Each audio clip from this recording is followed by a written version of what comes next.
maybe it is part of our culture. So what do you do? How do you cope with that? No, when they come here, well, they don't ask for favor, but they ask for reductions. And how do you cope with that? Oh, I always explain to them that I have to pay the bills here, yes, pay my workers, and so on. They understand. They understand. Some of them understand. Some of them say, yeah, next time you have to do something for me. You know, it's part of our culture. You know, and then we have to understand that we have to teach each other. There are certain culture that is people have. That is good. That's better. Like what one? Which ones, please? For example, you go to a white man and you do business, purely business. You don't bring family affairs into it. Favoritism, favor. So yeah, you have to play a sort of a psychological role. Also. Yes, I always teach people. I always tell people that you cost something administrative cost. If you come, I open a file like this for you. This is money. I write receipt for you. It's money. I code the computer and book you on. It's money. The human resource. And after some time you come and say, no, I need my money back. You give him back. But you have used it. It's money. Yeah. You received money. And the paperwork. Money. Yeah, the electricity. So the electricity, that is, you have to take something like administrative cost. You understand?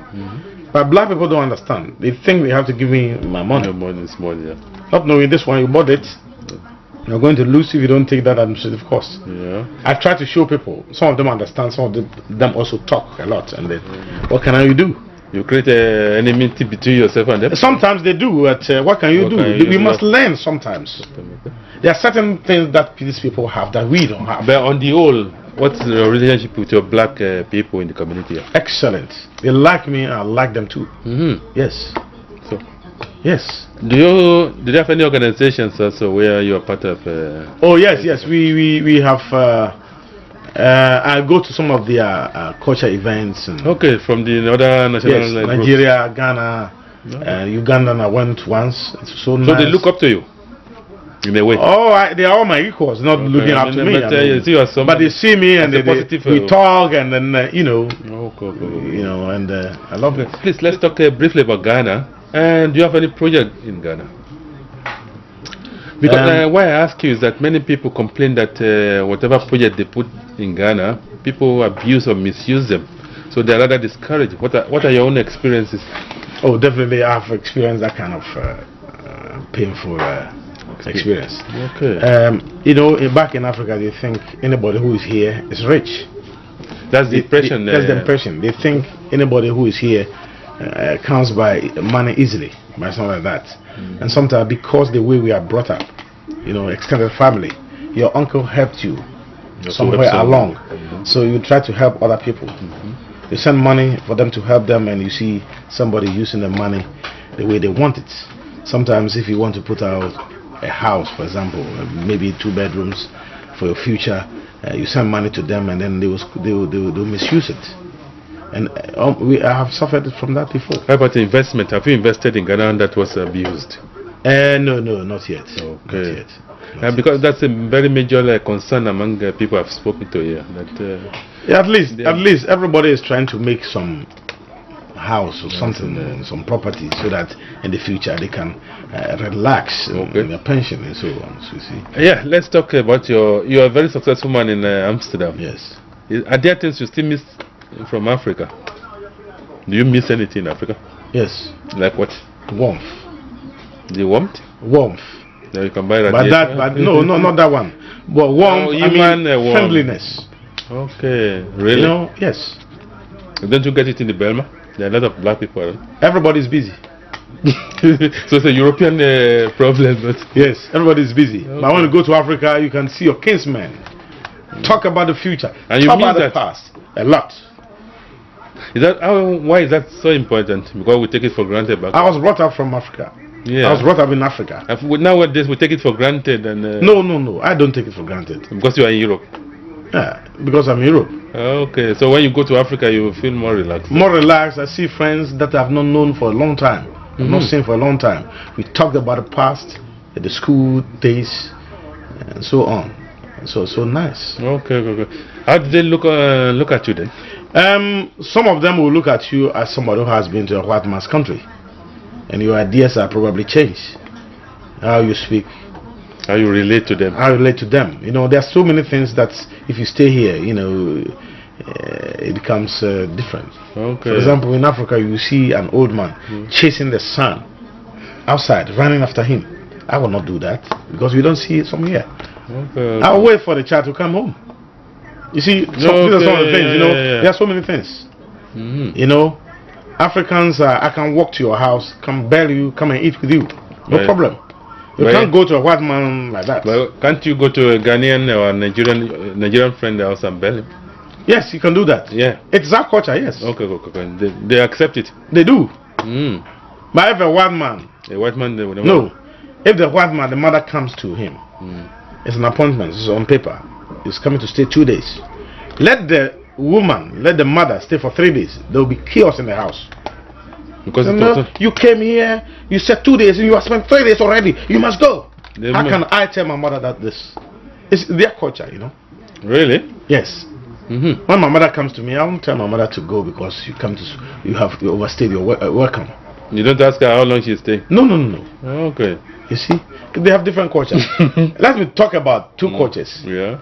They are very, very honest people, you know. The Dutch people. White people are honest, but they are not generous.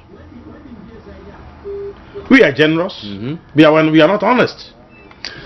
So there's a positive and the positive. And this is one of the positive things. We are not honest. No. In what sense? Sometimes, for example, you send money to your brother in Africa. Yeah. Do this for me, and he will misuse it. Married by 3 wives. You know. So they have the positive side. Look at the newspaper they distribute in the night about 3 a.m. They put it in front of shops. Okay. And in the morning, the shop owners will bring them in. Go to Africa, you drop it, and somebody will follow you, put it in his car to go and sell. Is that honesty? That's an example, okay, you know. That's a very good example. You see? Yeah. What do you think?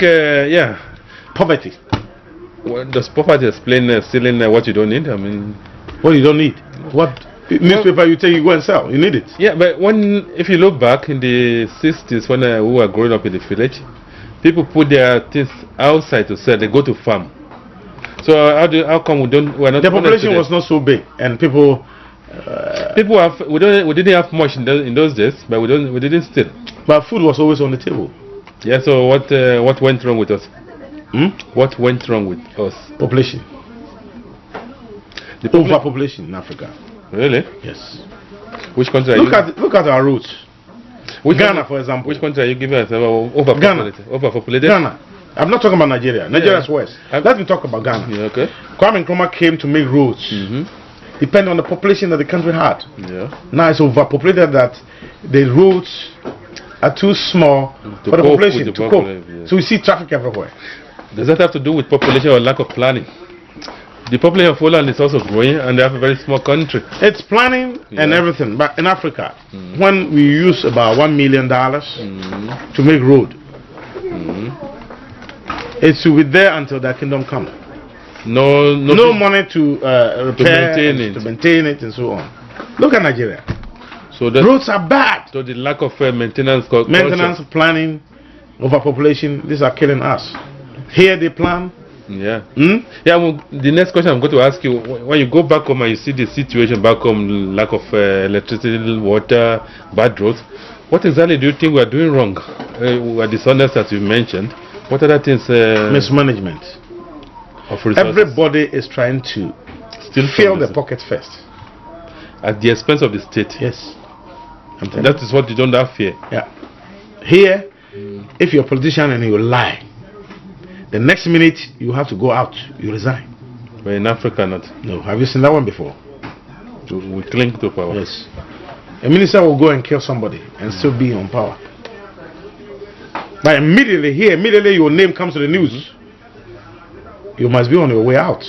Yeah, then the question. Nobody will force you. You will go and resign. Mr. Osei, sorry, but it sounds so pessimistic when we look at it. What do you think we can do to fix it? This is difficult. Yeah, I know it's very difficult, but the idea of this program is to. For example, share ideas how we can. We go back to, for example, me. I go back to Africa and I try to impress upon the people what I've learned from here. Yeah. When I go to Africa, I don't blow horn. I don't blow my horn. When I'm driving, I don't blow the horn. I just drive behind that person for a person to pass. Like here. But if you go to Africa, even if you are 10 meters away, if you're 100 meters away, you try to blow the horn. Yeah, so that these are some of the things. I mean, indiscipline. Noise pollution. Against the law. No. So many things. So many things. But then and people don't want to change. Do people